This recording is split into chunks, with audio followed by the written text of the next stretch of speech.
Bonjour, bienvenue sur Objectif Math. Dans cette vidéo, nous abordons l'étude des déterminants des matrices carrées d'ordre n, ce qui généralise ce que l'on a vu dans les précédents paragraphes pour les matrices carrées d'ordre 2 et d'ordre 3. Nous commençons par définir une application sur l'espace des matrices carrées d'ordre n. N désignant un antinaturel non nul, il existe une unique application f définie de mn de k à valeur dans k, vérifiant les trois propriétés suivantes. Première propriété, f est linéaire par rapport à chacune des colonnes de sa variable. Il faudra faire attention, f ne sera en aucun cas linéaire par rapport à sa variable matricielle. Elle ne sera linéaire que par rapport à chaque colonne. Deuxième propriété, f est antisymétrique par rapport aux colonnes de sa variable. Ceci signifie que si une matrice B est obtenue à partir d'une matrice A en échangeant deux colonnes et en fixant toutes les autres, alors f de A est égal à moins f de B. La troisième propriété, l'image de la matrice identité par f est égale à 1. Nous admettons cette proposition. Nous pouvons maintenant définir le déterminant d'une matrice carrée d'ordre quelconque. Soit A une matrice carrée d'ordre n, le réel f de A obtenu avec la fonction précédente est noté det de A et s'appelle le déterminant de A. Voici une proposition concernant le cas d'égalité de deux colonnes. Si une matrice carrée d'ordre n a deux colonnes égales, alors son déterminant est nul. En voici la démonstration. Considérons A une matrice carrée d'ordre n et appelons C1 etc. jusqu'à Cn ses colonnes. Considérons I et J deux entiers distincts compris entre 1 et n et supposons que les colonnes Ci et Cj de A soient égales. Le déterminant de A est égal au déterminant de la matrice formée par les colonnes C1 jusqu'à Cn. D'après la propriété d'antisymétrie, ce déterminant est égal à l'opposé de celui que l'on obtient en échangeant les colonnes Ci et Cj. Mais comme Ci est égal à Cj, ce dernier déterminant est égal à celui de A. On obtient donc que le déterminant de A est égal à 0. Voici une propriété concernant les opérations sur les colonnes. Étant donné une matrice carrée A d'ordre n, soit la matrice A' obtenue en ajoutant à une colonne de A une combinaison linéaire des autres colonnes de A. Alors le déterminant de A' est égal au déterminant de A. En voici la démonstration. Soit A une matrice carrée d'ordre n, notons C1 jusqu'à Cn ses colonnes. Considérons x1 jusqu'à x indice n-1 des scalaires, et notons C'N, la colonne égale à Cn, plus x1 fois la colonne C1, plus etc. plus x indice n-1 fois la colonne C indice n-1. Soit A' la matrice obtenue à partir de A en gardant les colonnes 1 à n-1, et en remplaçant la colonne Cn par la colonne C'N. Comme la fonction déterminant est linéaire par rapport à chaque colonne, on obtient déterminant de A' égal au déterminant de la matrice formée des colonnes C1 à Cn, plus la somme pour i variant de 1 à n-1 des x indice i fois le déterminant de la matrice formée des colonnes C1 à Cn-1 et de la colonne Ci. Mais dans ce dernier déterminant, il y a deux fois la même colonne. Ce déterminant est donc nul. Et il reste déterminant de A' égale déterminant de A. Pour faciliter la présentation, je n'ai fait la démonstration qu'avec la dernière colonne, mais la démonstration est identique avec les autres colonnes. Nous allons maintenant voir les déterminants des matrices élémentaires, et nous commençons avec les matrices de transposition. Soit I et J deux entiers distincts compris entre 1 et n. Notons Tij la matrice de transposition d'indices I et J. Alors le déterminant de Tij est égal à -1. En voici la démonstration. Commençons par rappeler comment est construite cette matrice Tij. Elle ressemble fortement à la matrice identité puisque ses coefficients sur la diagonale sont égaux à 1, sauf ceux d'indice II et d'indice Jj qui valent 0. Par contre, les coefficients d'indice Ij et d'indice Ji sont eux égaux à 1. Tous les autres coefficients de la matrice Tij sont nuls. Observons la im et la jm colonne. En les échangeant, on tombe sur la matrice identité. Donc le déterminant de Tij est égal à moins le déterminant de I. Mais par définition du déterminant, le déterminant de I est égal à 1, ce qui donne bien déterminant de Tij égal à -1. Voyons maintenant les déterminants des matrices de dilatation. Soit I un entier compris entre 1 et n, et lambda un scalaire. On note di lambda, la matrice de dilatation construite en remplaçant dans la matrice identité le im1 par lambda. Le déterminant de di lambda est égal à lambda. En voici la démonstration. On commence par visualiser la matrice di lambda. Sa diagonale est formée de 1, sauf le coefficient d'indice II qui est égal à lambda. Tous les autres coefficients de la matrice sont nuls. Observons la ième colonne. On peut y factoriser lambda. Le déterminant étant linéaire par rapport à chaque colonne, on obtient que le déterminant de di lambda est égal à lambda fois le déterminant de i. Et comme déterminant de i est égal à 1, on a bien déterminant de di lambda égal à lambda. Il nous reste à voir le déterminant des matrices de transvection. Soit i et j deux entiers distincts compris entre 1 et n, et soit lambda un scalaire. On note vij lambda, la matrice de transvection, obtenue à partir de la matrice identité, en plaçant le coefficient lambda sur la ligne i et la colonne j. Alors le déterminant de vij lambda est égal à 1. En voici la démonstration. On commence par visualiser la matrice vij lambda. Des 1 sur toute la diagonale, et sur la ligne i et la colonne j le coefficient lambda. Tous les autres coefficients sont nuls. Observons les colonnes i et j. En ajoutant à la jème colonne moins lambda fois la ième colonne, on obtient la matrice identité. Donc déterminant de vij lambda est égal à déterminant de i, qui est égal à 1. Voyons maintenant ce qui se passe quand on multiplie une matrice par un scalaire. Soit A une matrice carrée d'ordre n et lambda un scalaire. Alors le déterminant de lambda fois A est égal à lambda exposant n fois le déterminant de A. En voici la démonstration. Soit A une matrice carrée d'ordre n. Notons C1 jusqu'à Cn les colonnes de A. Et considérons lambda un scalaire. Le déterminant de lambda A est égal au déterminant obtenu en multipliant toutes les colonnes de A par lambda.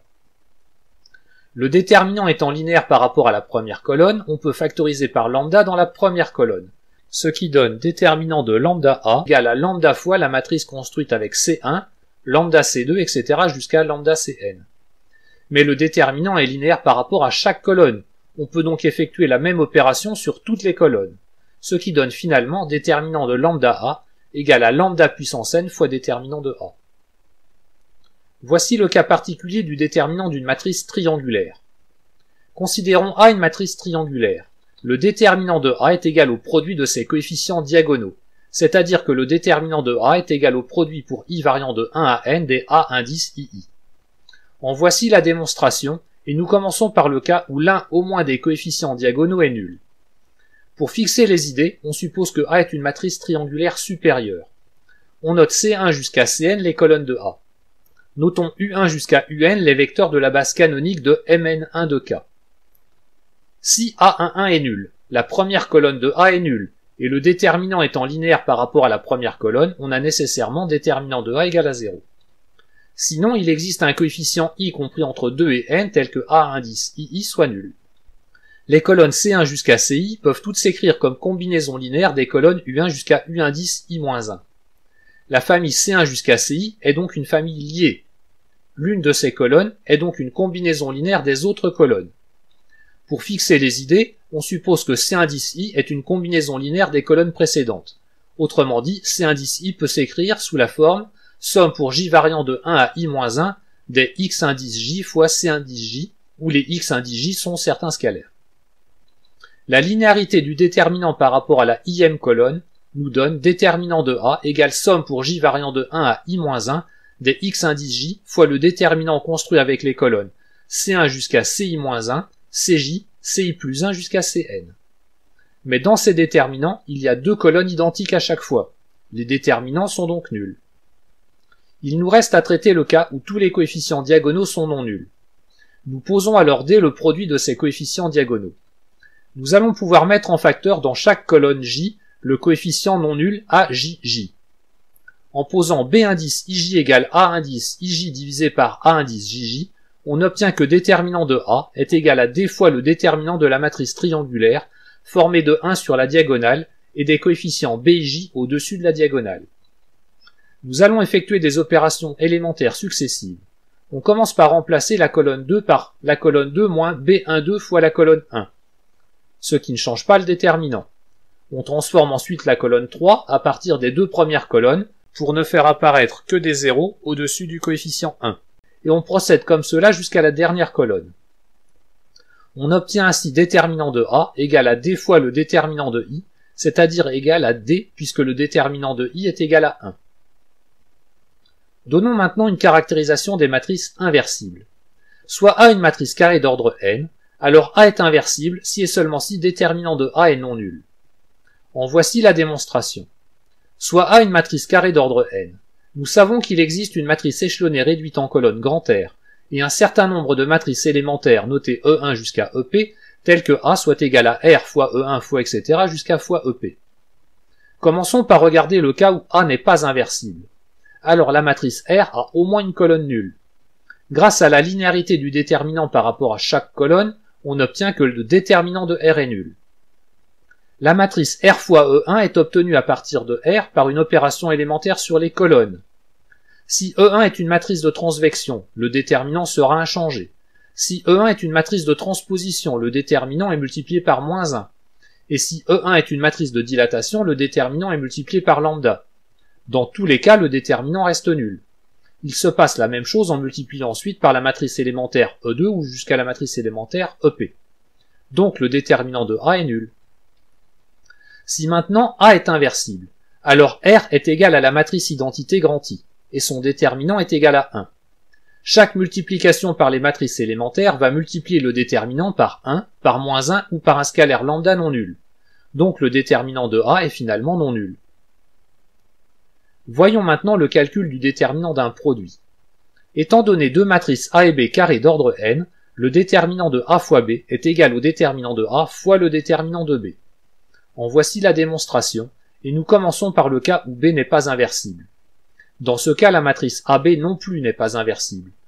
En effet, si elle l'était, il existerait une matrice carrée C telle que C fois la matrice AB soit égale à la matrice identité. Relation que l'on peut réécrire CA fois B égale I. Donc B serait inversible, ce qui aboutit à une contradiction. Maintenant que B et AB ne sont pas inversibles, leurs déterminants sont nuls. En particulier, on a bien déterminant de AB égale à déterminant de A fois déterminant de B. Nous passons au cas où B est inversible. Son déterminant est donc non nul. Et nous pouvons définir la fonction G qui à toute matrice A associe le déterminant de BA divisé par le déterminant de B. Voyons une première propriété. G de I est égal à déterminant de B divisé par déterminant de B, donc G de I est égal à 1. Voyons une deuxième propriété. Considérons lambda un scalaire, x1, etc. jusqu'à xn, x'I, x seconde I des matrices colonnes à n éléments. Et calculons G de x1, x indice I-1, lambda x'I plus x seconde indice I, x indice I plus 1 jusqu'à x indice n. Multiplier par B à gauche revient à multiplier toutes les colonnes par B. On utilise alors la propriété de linéarité du déterminant par rapport à la ième colonne, et l'on réécrit chaque terme à l'aide de la fonction G. Ce qui prouve que G est linéaire par rapport à la ième colonne. I étant un entier compris entre 1 et n quelconque, G est linéaire par rapport à chaque colonne. Voyons la troisième propriété de G. Considérons x1 jusqu'à xn des matrices colonnes, nous calculons l'image par G de la matrice formée de ces colonnes. Encore une fois, le produit par B permet d'effectuer des opérations par bloc de colonnes. La fonction déterminant étant antisymétrique, quand on échange deux colonnes, le déterminant est multiplié par moins 1. Et quand on revient à l'écriture avec la fonction G, on s'aperçoit que G est antisymétrique. Autrement dit, G est une fonction définie sur Mn de K qui vérifie les trois conditions du déterminant énoncées au début du paragraphe. Mais nous savons que cette application est unique. Donc la fonction G est égale à la fonction déterminant. Donc pour toute matrice carrée A d'ordre n, G de A est égal au déterminant de A, ce qui donne finalement déterminant de AB égal au déterminant de A fois le déterminant de B, ou déterminant de B fois déterminant de A car les produits de scalaires commutent. J'en profite pour vous faire remarquer que le déterminant de AB est égal au déterminant de BA. Voyons maintenant le déterminant d'une matrice inverse. Soit A une matrice carrée d'ordre n inversible, alors le déterminant de l'inverse de A est égal à l'inverse du déterminant de A. En voici la démonstration. Soit A une matrice carrée d'ordre n inversible. Notons B l'inverse de A. Alors A fois B est égal à la matrice identité. Mais le déterminant de I est égal à 1, qui est aussi égal à déterminant de AB. Et grâce au déterminant d'un produit, on obtient 1 égal à déterminant de A fois déterminant de B, ce qui termine la preuve du résultat annoncé. Voyons maintenant le déterminant d'une transposée. Soit A une matrice carrée d'ordre n, alors le déterminant de la transposée de A est égal au déterminant de A. Cette propriété nous assure que toutes les manipulations que l'on peut faire pour calculer un déterminant avec des colonnes peuvent aussi se faire en manipulant des lignes. Voici la démonstration du résultat. Considérons A une matrice carrée d'ordre n et supposons dans un premier temps que A ne soit pas inversible. Alors sa transposée non plus n'est pas inversible et elles ont toutes les deux un déterminant nul. Si maintenant A est inversible, il existe des matrices élémentaires E1 jusqu'à EP telles que A soit égal à E1 fois etc. jusqu'à fois EP. Mais alors la transposée de A est égale à la transposée de EP fois etc. jusqu'à la transposée de E1. Donc le déterminant de A est égal au produit des déterminants des EI, alors que le déterminant de la transposée de A est égal au produit des déterminants des transposées des EI. Mais chaque matrice transposée de EI est du même type que EI.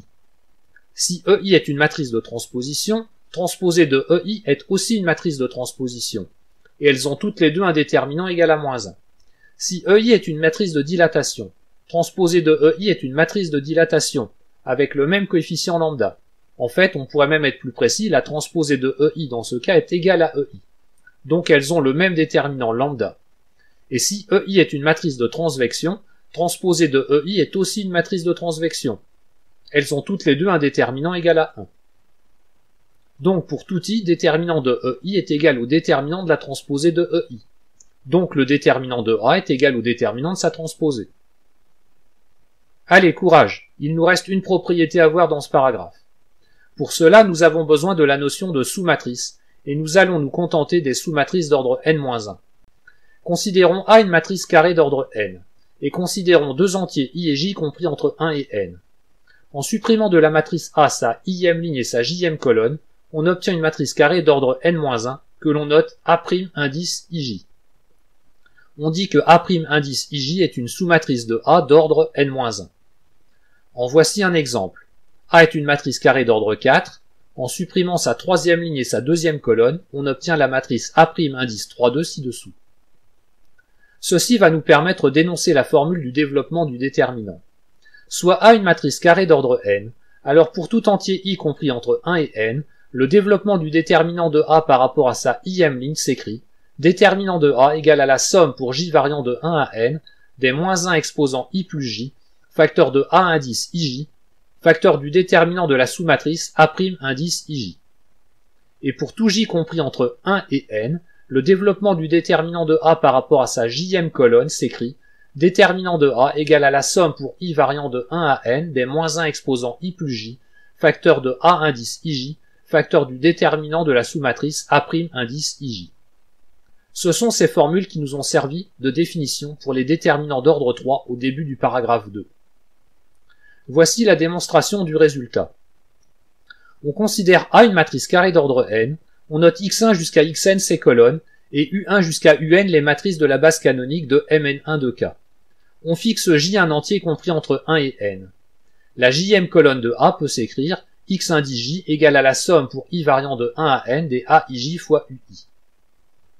La propriété de linéarité du déterminant par rapport à la j-ème colonne nous donne déterminant de A égale à la somme pour i variant de 1 à n des aij fois le déterminant de la matrice formée avec les colonnes x1 jusqu'à xj-1, ui, xj plus 1 jusqu'à xn. Nous allons maintenant calculer ces déterminants. Pour cela, nous effectuons un premier échange entre les colonnes cj et cj-1, puis entre les colonnes cj-1 et cj-2, etc., puis entre les colonnes c1 et c2. Autrement dit, nous avons effectué j-1 échange de colonnes, ce qui a multiplié le déterminant par -1 exposant j-1, mais qui nous a permis de placer la matrice colonne ui sur la première colonne du déterminant.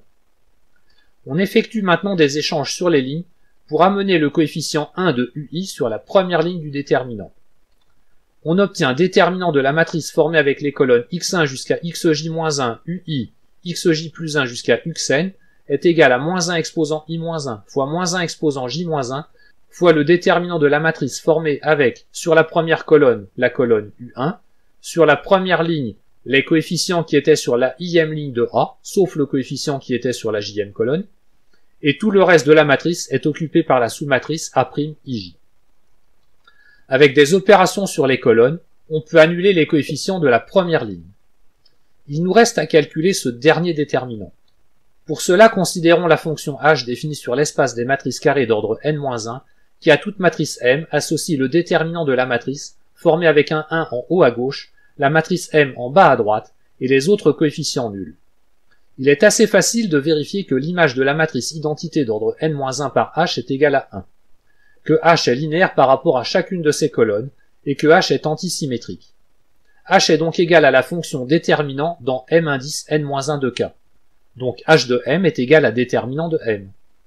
En récapitulant toutes les étapes de cette démonstration, on obtient la formule du développement par rapport à une colonne. La formule pour les lignes se démontre de façon similaire. Ceci termine le paragraphe 3. Je vous invite à continuer votre étude des déterminants avec le paragraphe 4 qui concerne les déterminants des familles de vecteurs. À bientôt sur Objectif Math.